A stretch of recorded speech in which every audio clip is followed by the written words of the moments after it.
Kita pernah dibuat kagum dengan performanya Seal dan mulai percaya dengan brand BYD. Saat ini kita ngetes SUV-nya.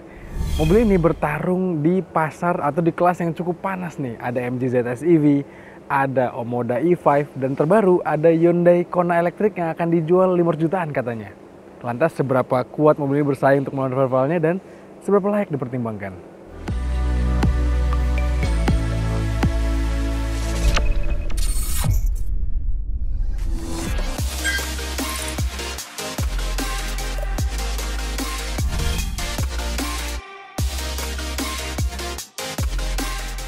BYD Atto 3 ini hadir dalam dua varian, ada yang standard range dan ada yang long range atau namanya superior.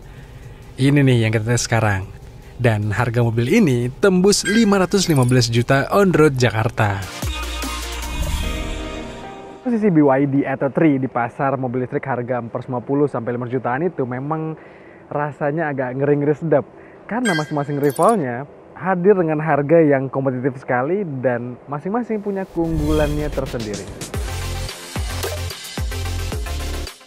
BYD Atto 3 bukan hadir tanpa keunggulan. Bahkan dari segi desain pun bisa jadi kelebihannya karena mobil ini memang unik sekali. Atto 3 hadir dengan desain yang penuh filosofi. Detail-detail di bagian eksteriornya dipikirkan dan membuatnya unik. Misalnya, lampu utama mobil ini yang dibuat bagaikan mata naga.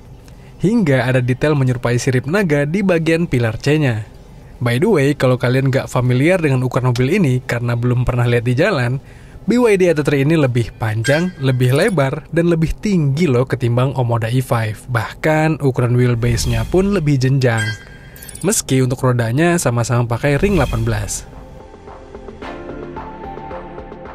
Yang saya suka dari BYD Atto 3 ini adalah mobil ini dibangun dengan rancangan yang khusus untuk mobil listrik. Sehingga platformnya khusus dan membuat mobil ini jadi lebih akomodatif. Nggak kayak kompetitornya Omoda E5 yang dikonvert dari mobil bensin ke mobil listrik. Yang ngebuatnya agak kurang rapi secara desain dan ya nggak akomodatif aja. Mobil ini, saking akomodatifnya, kalau kita lihat bagasinya, memang kalau dalam keadaan terbuka jok baris keduanya ini, kapasitasnya sekitar 440 liter lah. Ya kayak rata-rata compact SUV di kelasnya. Tapi kalau kita lipat joknya, maka kapasitas bagasinya akan mencapai 1340 liter, which is itu gede teman-teman. Dan cukup versatile atau fleksibel kalau kita mau bawa barang banyak.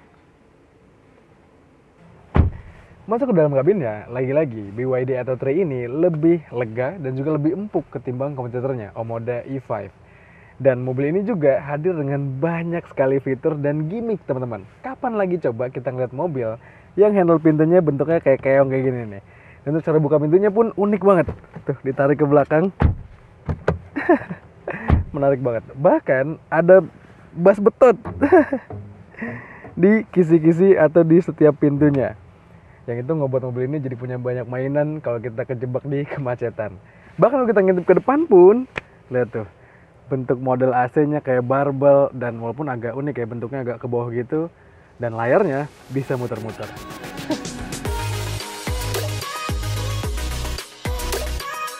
BYD memang berani untuk bermain desain di mobil ini. Konsekuensinya, tentu orang akan gampang suka atau gampang tidak suka. Bahkan lihat nih, kabin depannya juga terasa radikal dari segi desain. Unik sekali desain kokpitnya dengan kombinasi material berwarna putih, biru, hitam, hingga jahitan yang merah. Agak rame sih ya. Tapi hal yang mengagumkan dari mobil ini adalah dari build quality-nya yang sangat baik. Sementara untuk layout tombol setir hingga tombol pengaturan di mobil ini rasanya mirip dengan BYD kebanyakan. Pengaturan di head unitnya pun tentu familiar bagi yang pernah pakai BYD. Bahkan gimmick muter-muter head unitnya pun ada nih di BYD Atto 3 ini. Mobil ini rasanya tuh easy to use, easy to drive. Dan saya ketika mengendarai mobil ini rasanya gampang banget dapetin posisi terbaiknya nih.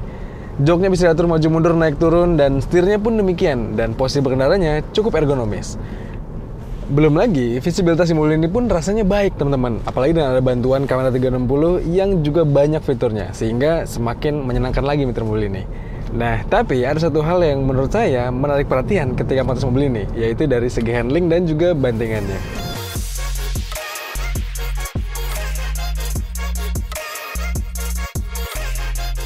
BYD merancang Atto 3 ini dengan suspensi yang cukup empuk, beda dengan Omoda E5 yang karakternya lebih sporty dan enak buat bermanuver.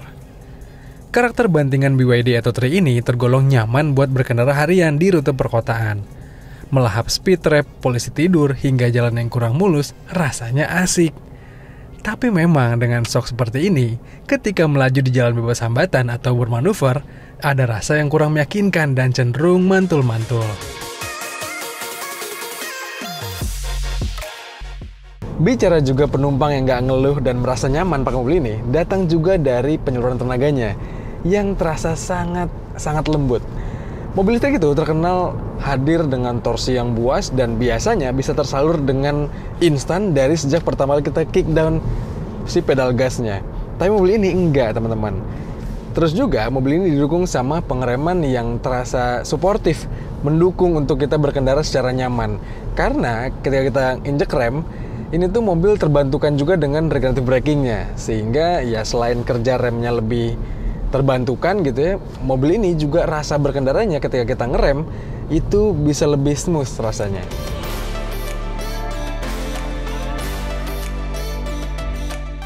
Di sisi lain, ketika kita berharap mobil ini bisa bermain lebih buas dengan masuk ke mode sport, sayang BYD Atto 3 ini ternyata juga cukup kalem nih mode sportnya. Biasanya penyaluran tenaga mobil listrik itu kan sangat liar tuh di mode sport. Tapi BYD tetap merancang Atto 3 agar jinak. Penyaluran tenaga dan torsinya tetap dewasa dan sangat bertahap. Jadi kita nggak bisa terlalu seruntulan dengan mobil ini. Karakter penyaluran tenaganya yang halus membuat mobil ini cukup efisien dalam penggunaan listriknya. Di rute perkotaan, kami tes Atto 3 bisa dapat di angka 7,4 km per kWh. Dan di rute tol tembus 6,7 km per kWh.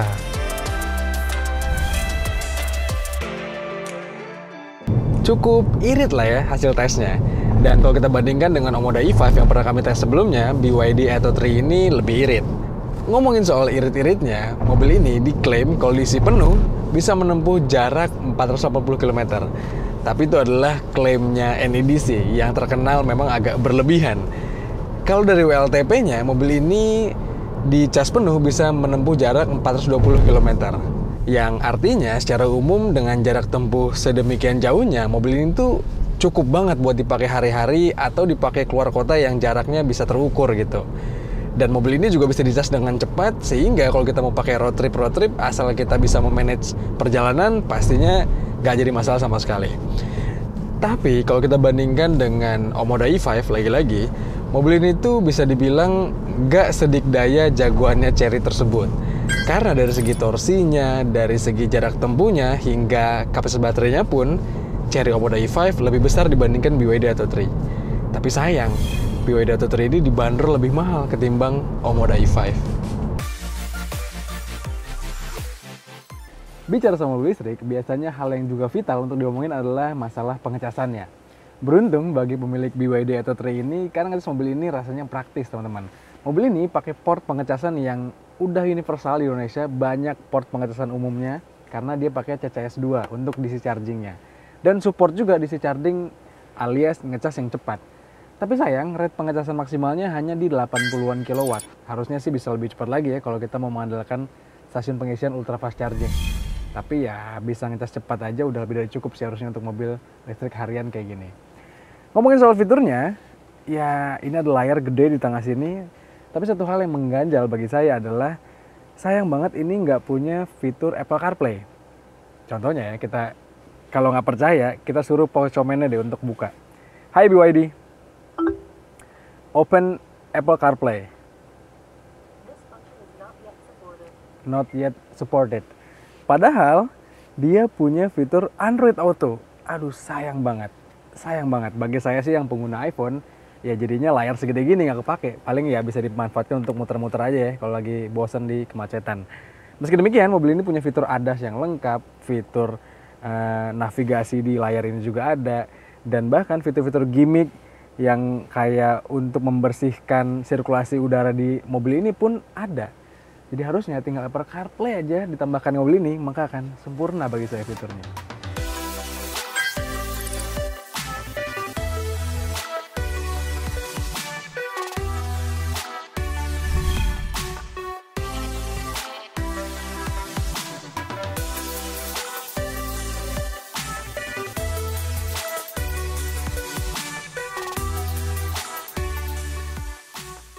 Menjawab pertanyaan di awal tadi, apakah BYD Atto 3 ini layak dipertimbangkan? Tentu, kalau kalian mencari mobil yang desainnya unik dan banyak gimmick fiturnya, jelas mobil ini menarik. Selain itu, Atto 3 ini juga akomodatif, bantingannya nyaman di perkotaan, dan karakter berkendaranya itu cocok buat dipakai bareng keluarga atau pasangan. Tapi memang menurut kami, positioning harga BYD Atto 3 ini agak kurang strategis. Apalagi karena BYD Dolphin itu dijual lebih murah ketimbang BYD Atto 3 ini, bahkan dengan spek yang mirip-mirip. Terus kalau dibandingkan dengan kompetitornya, MG ZS EV, Omoda E5, dan Hyundai Kona EV yang akan masuk, tentu harga BYD Atto 3 ini terkesan kurang kompetitif. Ya, saat ini kita tunggu aja lah ya bagaimana strategi BYD ke depannya. Apalagi pabrikan Cina itu terkenal sering perang harga dan sering memberikan kejutan bagi konsumen ya. Ya kalau kita sih masyarakat yang menikmati itu harusnya nggak sabar lah ya dengan kejutan-kejutan harga yang mereka tawarkan. Menurut kami mobil ini layak teman-teman dipertimbangkan. Menurut kalian gimana? Coba kalian sampaikan pendapat kalian di komentar video kali ini. Dan seperti biasa jangan lupa untuk baca ulasan lebih lengkapnya di kanal Detik Auto dan juga tonton film dari kami di kanal 20 Detik dan juga kanal Detik Auto. Jangan lupa untuk kalian subscribe juga. Kalau itu teman-teman, sekian aja. Saya pamit. Stay safe dan bye-bye.